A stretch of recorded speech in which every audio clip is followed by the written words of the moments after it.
In this lesson, EE301, we're going to be discussing AC series and parallel elements. However, our primary focus will be addressing a lot of the common mistakes we see in AC circuit analysis, including mistakes with the voltage divider and current divider rules. Alright, so starting off, one of the common mistakes we see is confusing the reactance for either a capacitor or inductor with the actual capacitance and inductance values of those components. So if we have a capacitor and we see anything attached to that capacitor in units of farads, we need to convert that to its reactance, and that should be in units of ohms. And we just use our 1 over omega c formula to get to reactance. Likewise with an inductor, if we see anything with the units of henries, we again need to convert that to reactance, and we do that by the formula omega times the inductance is equal to its reactance. Okay. Now, as a natural extension of that, a lot of times it's confusing whether to use omega or F when calculating its values. Now, to demonstrate that concept, we'll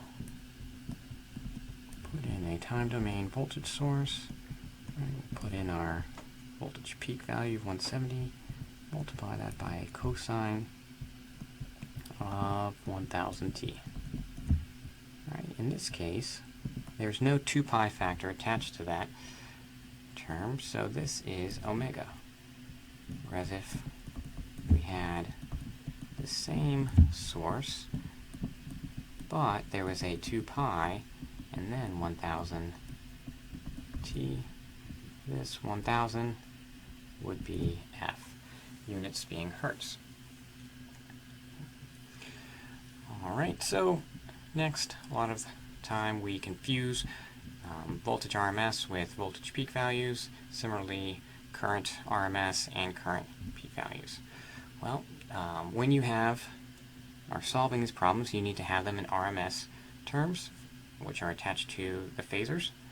And how you do that is you grab the peak values, right, this is a voltage peak, and voltage RMS is simply equal to voltage peak divided by root 2. Similarly, current RMS values are peak current by root 2. And you can just rearrange that to solve for your voltage peak if you need to go back to the time domain.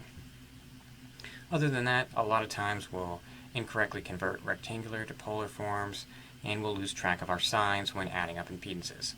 Especially important, right, for capacitors and inductors that have the negative J or the positive J respectively. And I'll add one more common mistake is when we're calculating these using our calculators, a lot of times we will not put the parentheses in the correct places, which will give us an incorrect answer. And at this point we'll do one more practice problem incorporating the current divider rule, so we'll just focus in on part A of example 8, which requires us to find I2 using current divider rule. So that's right here. Okay. Again, just upon cursory inspection, I see that I'm getting a phasor, so I have my volt RMS already. For the inductors and capacitor, I'm given the reactances as I see the ohms, but I just want to make sure I add in the appropriate J for each one of those to get the impedance values. So again, first step, again, will be very similar. I need to find my total impedance for the whole circuit. So I have that 20 ohm resistor plus 2 parallel paths, a 40 ohm inductor in parallel with 60 ohm resistor plus minus a 30 ohm capacitor, and these are in series with another 50 ohm inductor. Alright, if I calculate all that, I'll get CT of 97.22 ohms, angle 62 degrees. So now IFT is found just using Ohm's law. My source divided by Z total is equal to 120 over that Z total value that we just computed.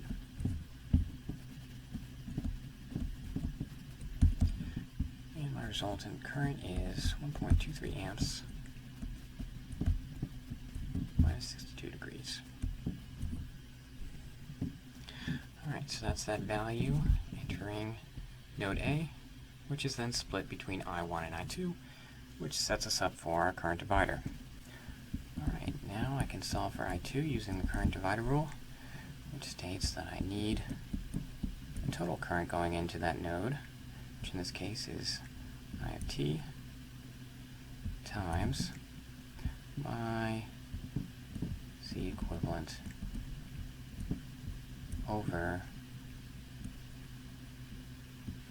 my Z2. Alright, so in this case I need to first find Z equivalent.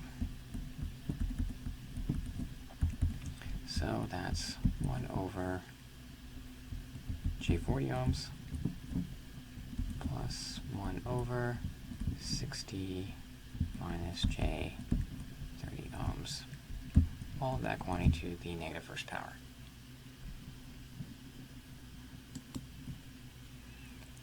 And my resultant value is 44.11 ohms, angle 53.97.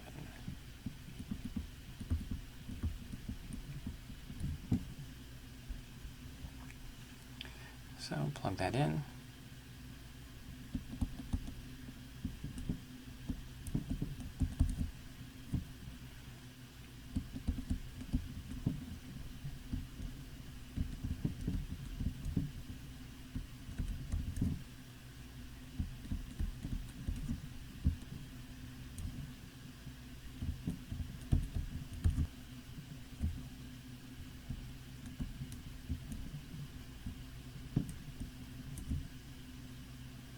I have to take, again, the sum of the 60 ohm resistor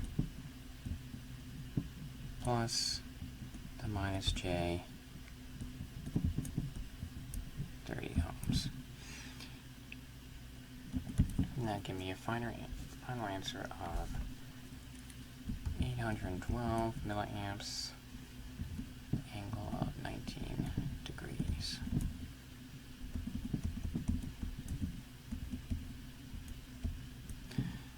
That's all for today. If you have any additional questions, just refer them to your instructor. So now we'll walk through a couple of practice problems. The first one we're going to do is going to require us to use the voltage divider rule.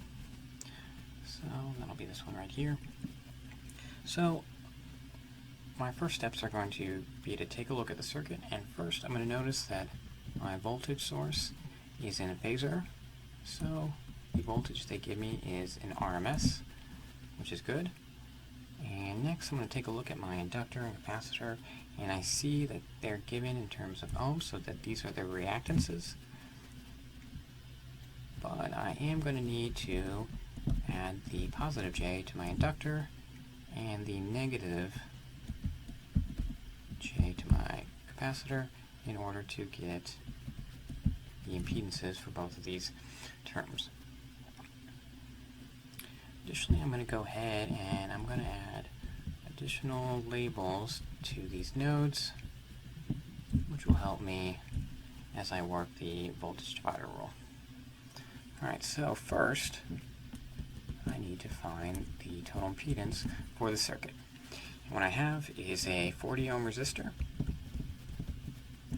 in series with two parallel paths.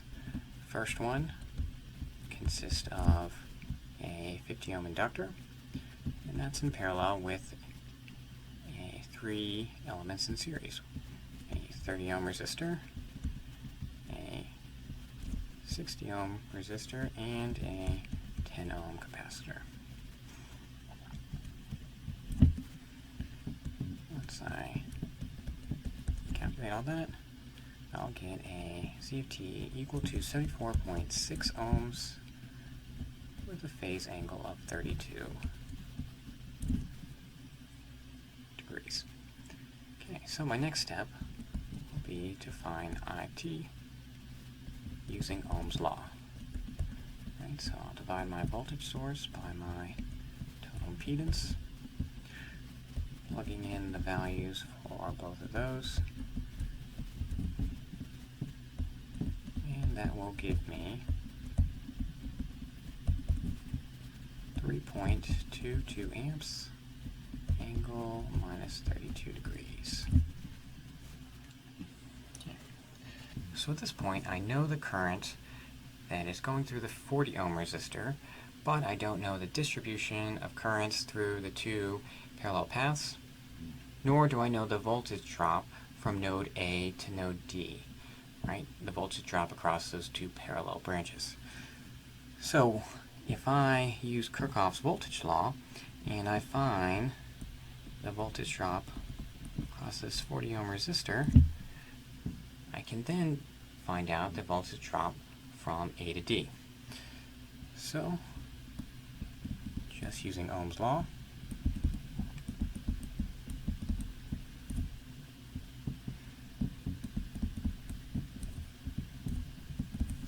I can compute the voltage drop across that 40 ohm resistor.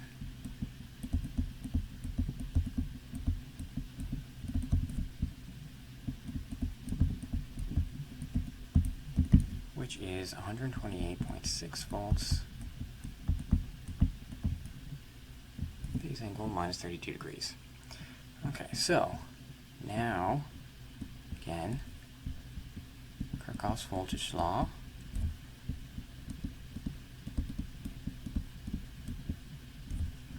VAD is equal to E minus voltage drop across that 40 ohm resistor. So 240 minus 128.6 minus 32 degrees, and I get 147.8 to 7.6 degree volts. Alright, so, like I said, that's the voltage drop from this point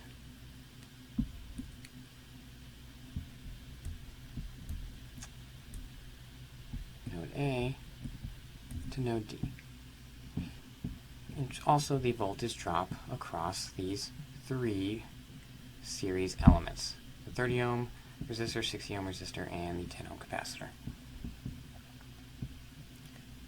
So voltage drop of R is equal to VAD CR over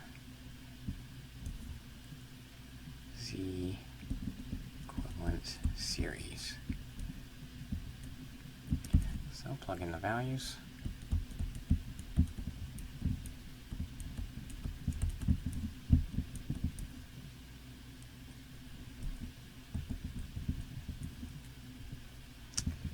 So 60 ohm resistor over the sum of those three series elements.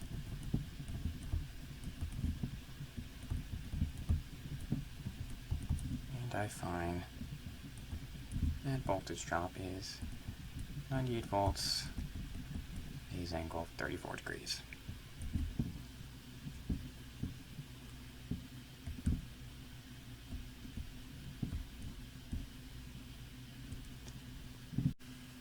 Moving on to mistakes applying the voltage divider rule. we see that we'll confuse, right, the E right here in our voltage divider rule as the voltage drop across the impedance in series. Since E is typically used as the symbol for the source, voltage source, and not necessarily the voltage across a series of elements, it's better to think of the formula in these terms, right? So if we're looking for a particular voltage source, we'll do the voltage drop, right, across these equivalent elements, and instead of Z total, we're going to say Z equivalent series. Right? Because when we think of Z total, we think of the entire circuit, which may not be a completely series circuit. So if we write in this way, we're less likely to make these types of mistakes. So if we're trying to find the voltage drop from node A to B, right, VA of AB would be this drop right here. We would set up first by finding our Z equivalent series equal to Z of R1 plus Z of C plus Z of R2. And these are all vector terms. And then VAB would be equal to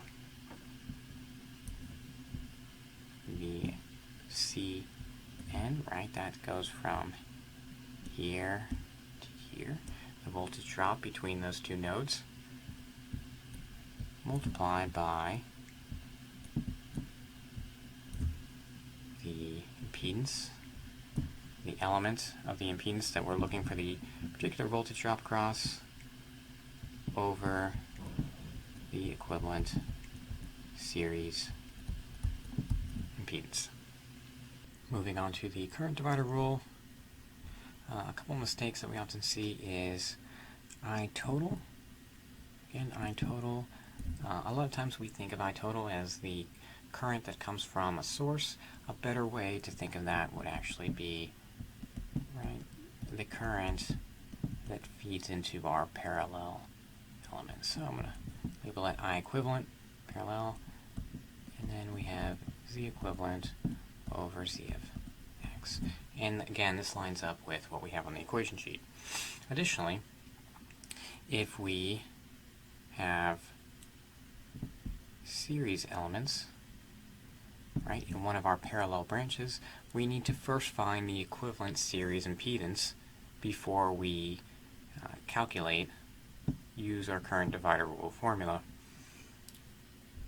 So in this case, Z equivalent parallel is equal to Z of L in parallel with, right, this Z equivalent series. Right, and that's these three elements right here. So to calculate I2, we would put the current flowing into that I equivalent for those two parallel elements. We would find the equivalent parallel, and then we would put Z equivalent series on the denominator, because we're interested in I2, which goes along this path with those three series impedances.